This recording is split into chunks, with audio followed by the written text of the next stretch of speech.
नमस्ते गार्ड साहब। नमस्ते। नमस्ते। आ गए क्या तुम लोग? हाँ आ गए। ठीक है ठीक है।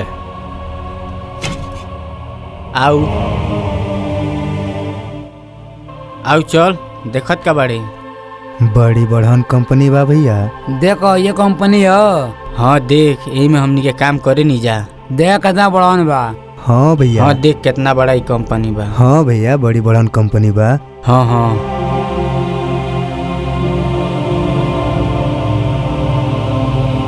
देखिए राजा हमें बढ़िया से चली है। चारों ओर लोहा बा पतरा बा बचा के चली है। ठीक बा भैया। हाँ ध्यान से काम करिए आइए जाइए। ठीक बा।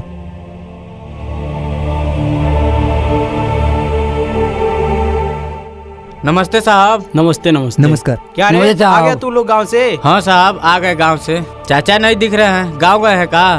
तू जब गया उसके 2-3 दिन बाद चाचा भी चला गया तुम्हारा। क्या चाचा भी चला गया? साला तुम लोग मेरा काम का वाट लगा कर चला गया।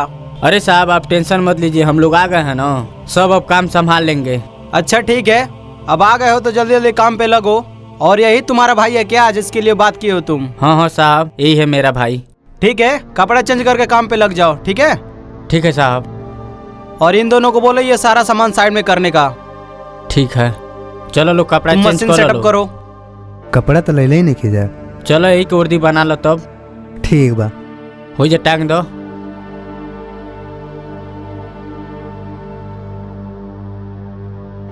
उठा लो। उठाओ राजा। हाँ हाँ भैया। देखिए भारी बा। ठीक बा। सही से रखो, देखना चोट मत लग जाए।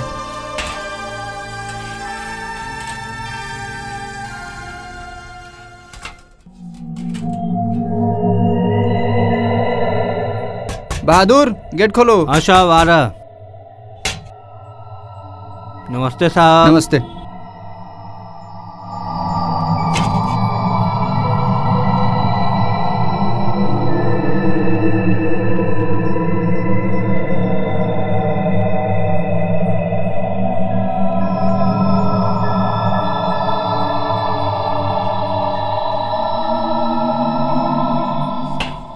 उठा रे।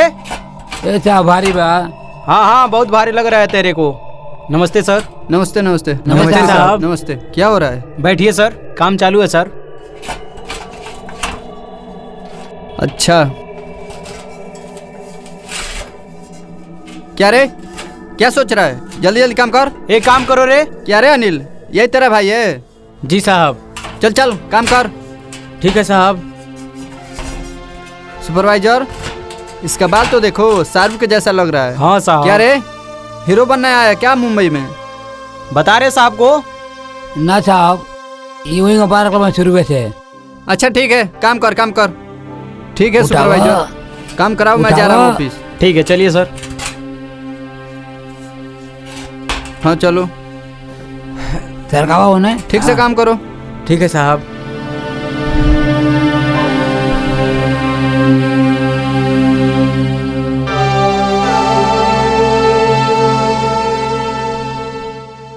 जल्दी जल्दी काम करा के ख़त्म करो, बहुत सारा काम मिला है इस कंपनी में मेरे को।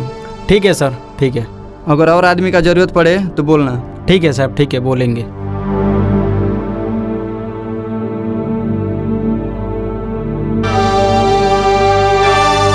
ठीक है चलते हैं हम। ठीक है साहब। नमस्ते साहब। नमस्ते नमस्ते।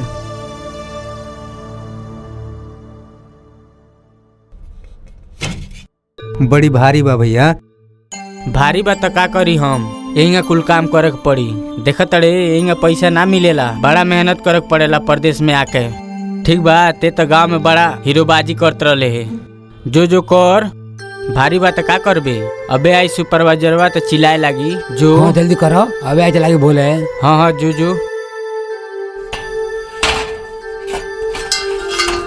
अब केने रखाई? ऊपर रखवाओ।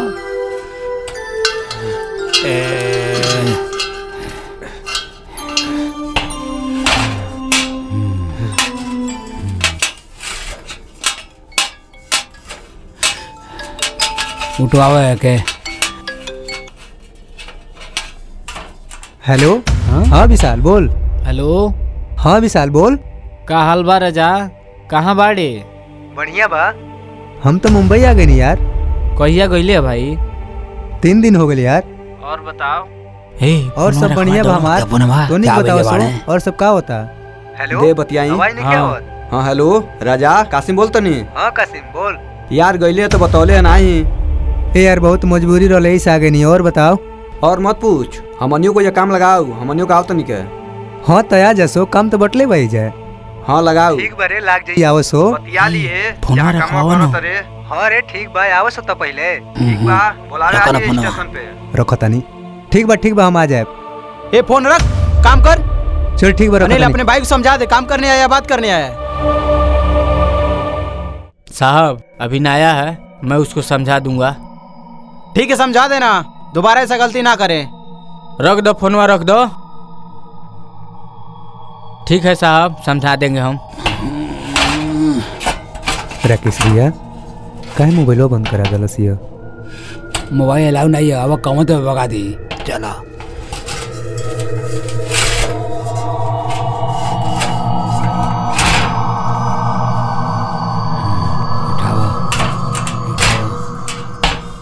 का कहलस ये?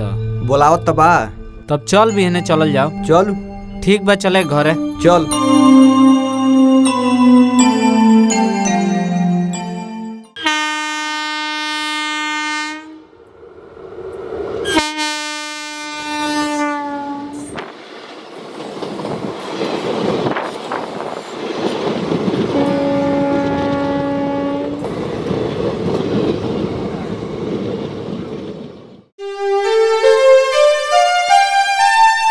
आओ सो रे। अरे यार ये बम्बई हो। तोरा का लागत है? आओ का देखो तड़े। पहली बार तो देखो तनी भाई। ए यार बम्बई हो।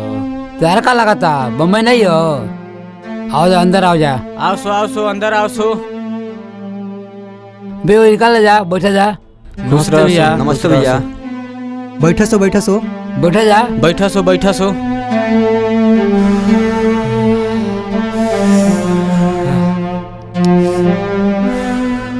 और गांव का हालचाल कैसन बा? ठीक बा। तोर का हाल बा कासिम? हमरो ठीक बा भैया। अब तीनों जुट गइल बा सो, एजा कोनो खुरफाती मत करियो सो। ना भैया या कुरफाती ना करम के, कमाए आल बनी के न। ठीक बा। राजा ते कान कुछ बोलतड़े? अब सब तू ही बोल देला तो हम का बोली? भैया कमवा लाग जाई ना? हाँ कमवा लाग जाई। राकेश भाई ठेकेदारवा से बात करबो।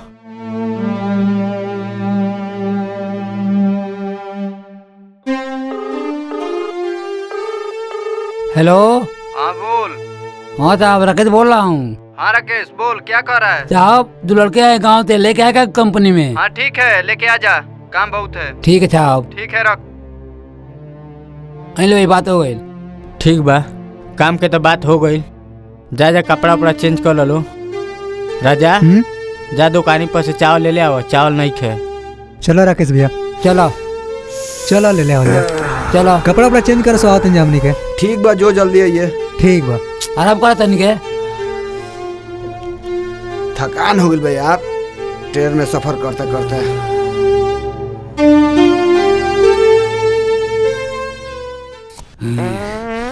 बढ़ती लगल बा।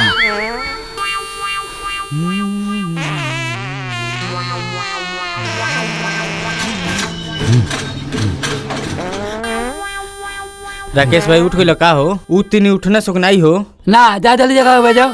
अच्छा देखो तनी। अब जगह आराम मिलल।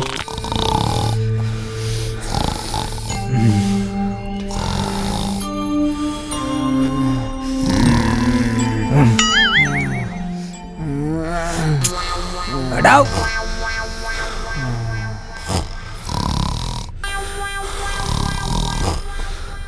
राजा उठ, सवेर हो गई। सवेर हो गई? हाँ उठाओ होकनी के। हे उठ। बागा बना उठे बग। हे कासिम उठ। विशाल बड़ा जल्दी सुबह हो गई ले। जल्दी बा, जल्दी उठा सो। विशाल उठ यार, सवेर हो गई। जा सो, देखत का बार सो, फ्रेश हो सो, फटाक दे। उठ विशाल। सवेर हो गई का यार? हाँ सवेर हो गई, चल। नाम लगा भैया। अरे नहा बनी जल्दी जा सो। हो गया चले के। चलो सो बताई कहाँ जाए एक बार।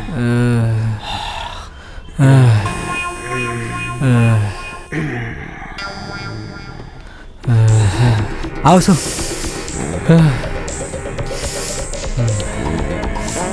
आओ सो। बल्टिया राजा राकेश भी फिर खोल बने। हो जल्दी खोलो राकेश भैया हक मिलाओ। जल्दी खोलो ना हो का बड़ जा हो ए मोर बड़ा जोर से लागल बा हो जोर से बताबा कर एके वो राजा हम आपके बानी जल्दी बजे अरे बुझा तो पॉइंट में हो जाई। हां राजा खोलवाओ ना बहुत तेज लागल बा। रुको हो जा रुको यार। विशाल हाँ। तेहन आओ जो नाई टूटल बा में हम ना जाए जो ना रे हम पकड़े तनी जो। बाकी यार सब इज्जत नीलाम हो जाई। हट तब हम जाई हट ना ना हम ही जाए ठीक बाजू तो राजा पकड़ने रहिए थे छोड़िए मत जल्दी निकलो ना हो। हो जा दिमाग कर मत कर चल जा। हक हक हाँ पकड़ ले बनी हक जल्दी जल्दी। ठीक बा पकड़ने रहिए। ये राजा जल्दी खोलवाओ ना तो पाई टाइम बही जाई प्रेशर बना देला बा। जल्दी हो कसिनो के जाए एक बार। ठीक बारे होगा तनी तनी टाइम लगी ते छोड़िए मत। हाँ ठीक बारे नहीं छोड़े। हाँ हाँ पकड़ ले रहो। ए भैया जल्दी खोलो ना तो केवड़िया तुर हम अंदर आ जाए। रुको रुको अरे तोर नहीं के खुलत साथी रो। ठीक बा पकड़ ले रहिए। निकल गइलो पानी बा ना। हाँ जा पानी बा का जरा का खा खोगला बड़ा इतना बसात ना। हिलत दरवाजा बा। हाँ हाँ पकड़ ले बनी टेंशन मत लेते हैं। हक ए राजा अब सुकून मिलल रे। पकड़ ले बनी रे अतनी जल्दी निकल हमरो लागल बा। बस हो गई आराम से बाहर ले बसाता निकल ना रे कबले हो गबे हमो कितनी जी होले बा निकल ले। निकल गई नहीं यार खोल। हाँ हाँ आओ रे का रे कहाँ जा तड़ी। हाँ हई के पकड़ी का रे तेहू हकबे का। तो तोरा का लागत हम नहीं होगे। ठीक बा जो आओ पकड़ जो जल्दी से हो कामो भागत करे है। चले के बा। हाँ ठीक बा पकड़ ठीक बा पकड़ ले बड़े ना हगी। हाँ रे ठीक बा जल्दी हक जल्दी। होगा तनी रे पकड़ ना ते। हाँ हाँ जल्दी हक पकड़ ले बानी। ठीक बा पकड़ ले रहिए छोड़िए मत। हाँ रे पकड़ ले बानी। छोड़िए मत नहीं तो बिना फिर नंबर आई तोर बुझ जाइए। ठीक बा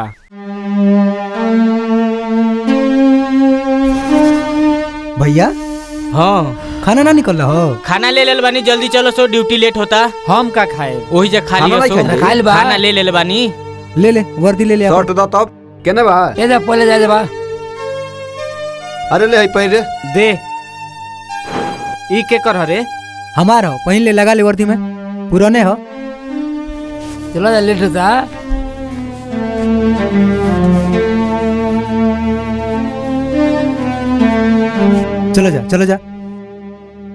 चलो जा बड़ी लेट हो गई भाई आज। और 8 बजे सुता जा तो लेट नहीं हुई। आओ जा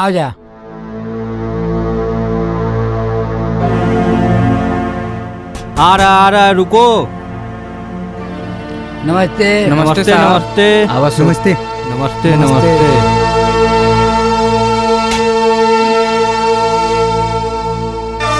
देखता जा कितना बड़ा कंपनी बा। देख लो सो कितना बड़ा कंपनी बा। नहीं देख ले जा। हाँ भैया काफी बड़ा कंपनी बा। आओ जा जल्दी आओ जा। चलो चलो सो कामवा केने कर लो जा। हुन्ने बा हुन्ने। आओ चलता ना हो जा।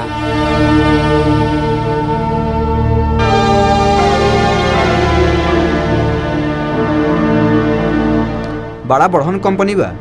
हाँ रे देखा तरसो कितना बड़ा प्लांट बा। हो रे बड़ी बड़हन बा। हाँ राजा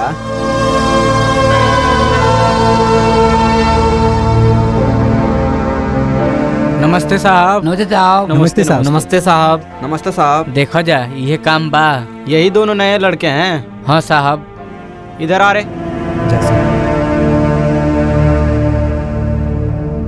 कभी काम किए हो?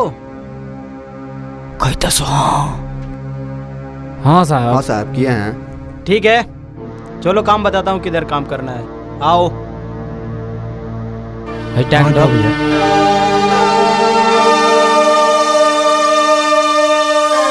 चलो कासिम भाई कहाँ बुला के लेके जाता आपने के? चल पीछे पीछे काम बताओ खातिर बुला के लेके जाता। हाँ ठीक बा चल। चलो पीछे भी चलो जा। आओ सो। जल्दी आओ रे। बड़ा बढ़न कंपनी बा यार। देखो सो भाई हाय देखो सो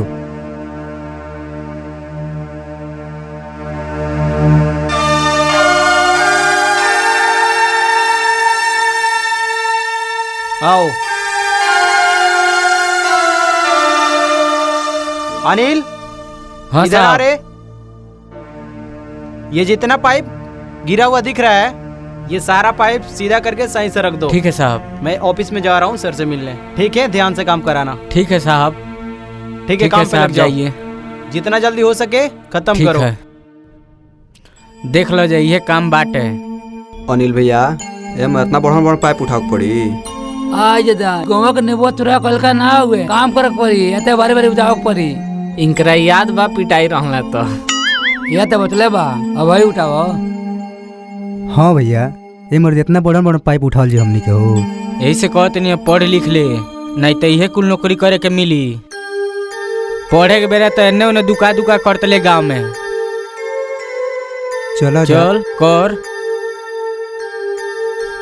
आओ जा। कहो मजा आता ना। मैं तो हिल तो नहीं किया। नेबुआ ना गोवा के दम कहो लगाओ तो। पकड़ बनता हो। हाँ हो। ना गोवा के नेबुआ ना हुए। हन्ने आओ विशाल, हन्ने आओ। ए भाई अकेले ना हो पाई तोनिए में हाथ लगवाओ। यहाँ पे हाथ लगवाओ जा। ढकेल ढकेल। ए यार हम हाथ लगवाओ ना नहीं के होत। ए यारी तो खांसी आ गइल ले। हमसे ना होई। पहले के आराम से ठगो ढकेल, आराम से। है के आवो। ठेल विशाल ठेल। बैठ यार, ठेला। हम नहीं करे। हिलत तो है नहीं के। जा तो जाओ हाँ, जाता तनी के ही काम हो। करो। कहाँ देखो, रे? जा। जो जहाँ जा तड़े अनिल भाई वो तो फिर रवाज बड़ी कितनी छोड़ दो दम मत। लगाओ। हमें जो लगाओ।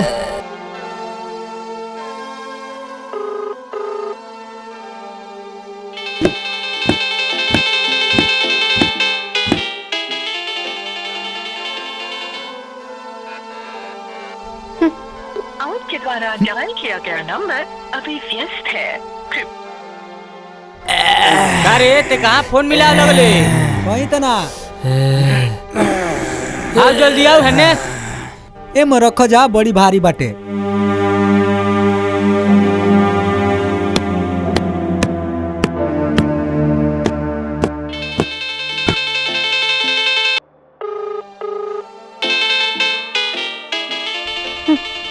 आपके द्वारा डायल किया गया नंबर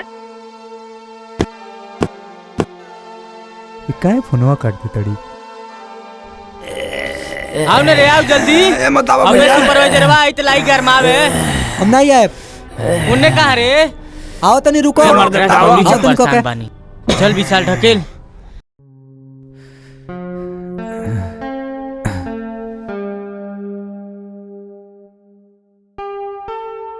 भाभी से पूछा तनी।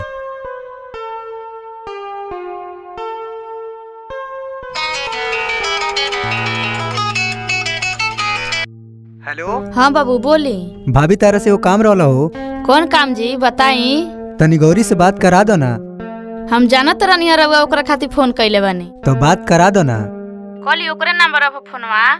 कहाँ उठाओ तड़ी फोनवा, मिलाओ तनी तो काट दे तड़ी।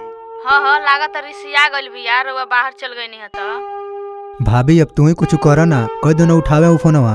अच्छा रउआ उदास मत होई, उ फोन करती तो हम कह देम रउआ से बतिया ली। ई न भइल बात। ठीक बा। अच्छा ठीक बा ठीक बा। ए राजा आओ ना रे। ऐसे काम ना चली, हमके एगो खूब बढ़िया साड़ी खरीद के भेजे। दो हन्ने दो। ठीक बा, तारा का पूरा 1000 का हम साड़ी खरीद के भेजे, टेंशन मत ले हाँ तू। साहब उधर का कर दिए सब। पकड़ ले रे ये ठीक कासी। बा रखी। अच्छा ठीक बा ठीक हां बा। बाना बाना तो हमें। बाना तो इंजा बाना हो। लो बाना रे बाना। छोड़ा हन्ने छोड़ा। दो हन्ने। ले ए, इधर आ रे। ले रे।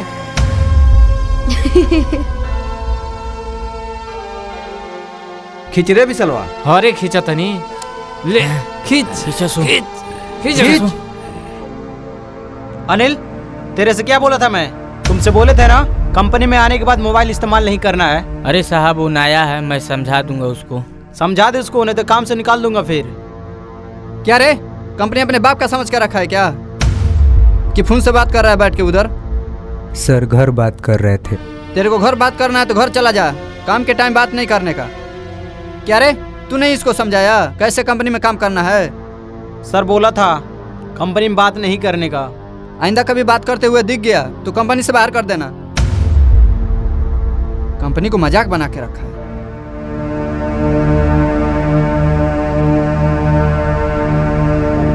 काम इतना सारा पड़ा है, मोबाइल से बात कर रहा है। का रे तोके समझावत रहनी न फोन से बात मत कर। ई घर ना ह परदेश ह। कितना परेशानी बा घर है तोके सब मालूमे बा।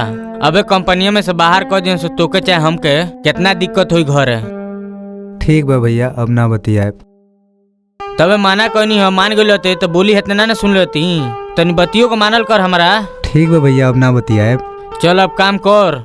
काम कर बोली सुनवा दे है ना। आओ आओ हई पकड़ पहले ओके बांधा ले फंसाऊ उन्ने। सरवा पाइप की पहाड़ है, इतना भारी लगता।